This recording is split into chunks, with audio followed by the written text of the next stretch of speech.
My mom refuses to take care of me after I give birth, and my dad doesn't love me, so I'm refusing to take care of them in their older years and disowning them. Posted by u/gold_gold217. So, I, 28F, am 30 weeks pregnant with my first child and about to move to another state. My mom has this thing where she takes care of my siblings when they give birth until they recover. She did it for my older sister and my brother's wife, so I thought she would do the same for me. But a week ago, she told me she couldn't because it was too far away. We got into a fight about the whole thing. I told her to get out of my house, and now we're not talking. Before you judge me and say that my mom isn't obligated to take care of me, I'll tell you that it was never about that.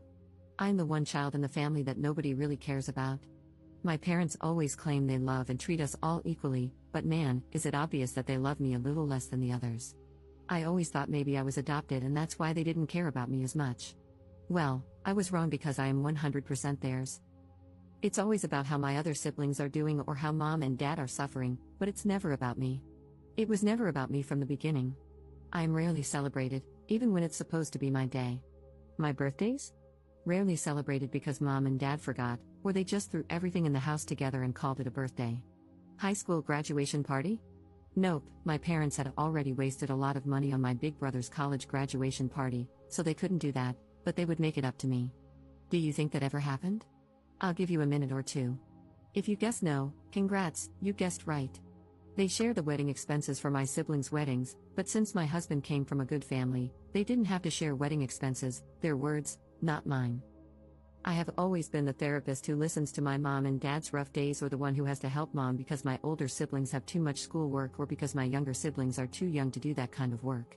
They always tell me I'm a good daughter, but I'm never the one they brag about to their friends. I did everything in my power to make them proud, but my achievements will always be below my siblings. I have tried to talk to them about how I feel multiple times before, but all I ever get is a harsh scolding about how I was being spoiled. I hated my life until I got out of that house, but I never had the courage to let go of them, thinking they would change. Well, my mom just proved me wrong. Mind you, my older sister lives a whole ocean away from us, but mom decided that taking a 10+ hour flight to another continent, twice, was not hard at all. But all of a sudden, taking a 4-hour ride to my home is too much? Especially when I'm in a place where I don't know anyone except my husband? I'm so effing tired of them putting everyone else above me. So, I'll make things right between us before I leave because I don't want to end things on a bad note. But once I get to my new home, I'll just cut all contact. I don't think I have the energy to deal with this crap anymore. Besides, I have my lovely husband with me, so I'll be alright and build myself a new family where I am truly appreciated and loved for who I am. Note, I'm the third out of 5 children. My younger siblings are twins. Notable comments. Commenter. Not the jerk, I know exactly how you feel about being the invisible kid. According to my parents, I was the only planned child, 2-year older brother, 6-year younger sister. Well, I have always been subjected to middle child syndrome, look it up. I have only ever been good enough when they needed money. I have student debt just to keep food on the table and a roof over our heads. Sadly, I cannot go no contact as I need to live with them, not great when you're 38. I cannot afford to live on my own here. Go no contact, or low at first, with your parents, as they do not care about you. Believe it from someone who has been there for 10 years longer than you. It's terrible, but once you accept it, your mental health will get better. Just remember that you should never be available if any of your family members, those who do not care about you, ever need help or need to be taken care of. Good luck with the upcoming birth, and make sure you and your husband enjoy this new chapter in your life. Commenter 2. Not the jerk, tell her you can't keep in touch, it is too far away. Update 3 months later. Hello, first, I would like to thank everyone for their kind advice. I was honestly shocked when I saw all of these messages. I really appreciate it. A lot has happened since my last post. I tried to call my parents, but they had blocked me, and I couldn't reach them. Still, I was determined to get the closure that the younger version of me wanted.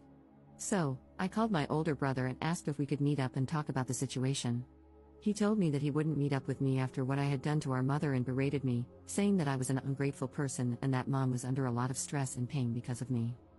I told him that it wasn't fair for him to just assume I was the villain and that he couldn't even understand my point of view because they didn't treat him the way they treated me my whole life. He knew they treated me like their personal chef, maid, and therapist for years, yet they couldn't even give me the love and attention I wanted just once in my whole damn life. He basically screamed at me through the phone, calling me a piece of trash for saying that, insisting that mom and dad treated us all equally, and claiming I was just a damn narcissist who can't think about anyone but myself. I tried to talk, but my emotions got the better of me, and I started breaking down on the phone. He hung up on me. I even started asking myself if I really was the narcissist my family seemed to think I was. But my husband came to the rescue and helped me through all of this, though the doubt that maybe I was in the wrong still lingered in my head. I guess my brother told my parents that I had called him because Dad called about 2 days later and asked me to meet up at their house. I was about to say no, but I couldn't because his voice was filled with remorse. So, I thought that maybe, just maybe, we could get past the whole thing, and I could drop the thought of cutting contact, even if Mom didn't want to help out. After about 3 days of talking to my dad, my husband and I went to their house to talk. I thought it was going to be just me, my husband, and my parents, but they had also invited my brother and his wife. As soon as we sat down, my dad started talking about how disappointed he was in me and how things shouldn't have led to this. I told him he was right, things shouldn't have escalated to this point, but I had assumed that since Mom helped take care of my sister and my brother's wife, she would do the same for me. Instead, she just favored everyone else over me, and it was frustrating. I told them how I had felt for years and shared everything I had said to you all. But they all acted like they didn't care, which honestly hurt like hell. At that moment, I knew I didn't mean anything to them, so why was I fighting to be part of a family that didn't want me? My husband was about to speak, but I told him not to. Everyone gave their opinions, basically blaming me. Then Dad asked if I wanted to say anything to Mom. I told her that I was sorry because I didn't want any bad blood between us before I closed this chapter and moved on with my life, but she didn't say anything back. Dad said we needed some time to cool off and set some boundaries, and I guess that was it between us. Over the next 2 weeks, we packed up and left the state. I didn't tell anyone where my new house was. Only after I had arrived and settled down did I write a long message explaining everything they had done and how I felt. At the end of the message, I told them I was completely cutting contact with my parents and older brother. I changed my phone number and blocked all of my family on social media. And you know what? My life has never been this peaceful in a long time. I'm happy with everything, and my baby will arrive any day now. It is honestly stressful, but I love it so much.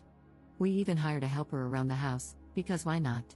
Now my days consist of sleeping, taking walks, eating some more, dealing with back and hip pains, and repeating the cycle, which honestly isn't that bad. Thank you for reading. Notable comments. Commenter. You should have never sought closure from your family. It was a bad move, and look what happened. It's clear you're never enough for them, and you never will be. Cut off all contact with the people giving you trouble. There's a difference between being spoiled and simply wanting to be acknowledged. You're a wife and soon a mother. Your husband and your child are your number one priority and will always come first. You don't need your parents or your siblings, and your child especially doesn't need aunts, uncles, and grandparents who would honestly treat them just like they treat you.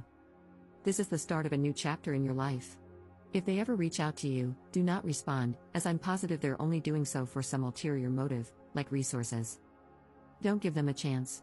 I wish you and your new family well. Commenter 2. Don't even bother writing the letter. Make a fresh start, and do not contact them. Get off social media, do not post pictures of your child on it. Do not answer the phone when they call, do nothing. Don't give them the satisfaction of having something more to throw in your face. Just go, live well, because that is the best revenge.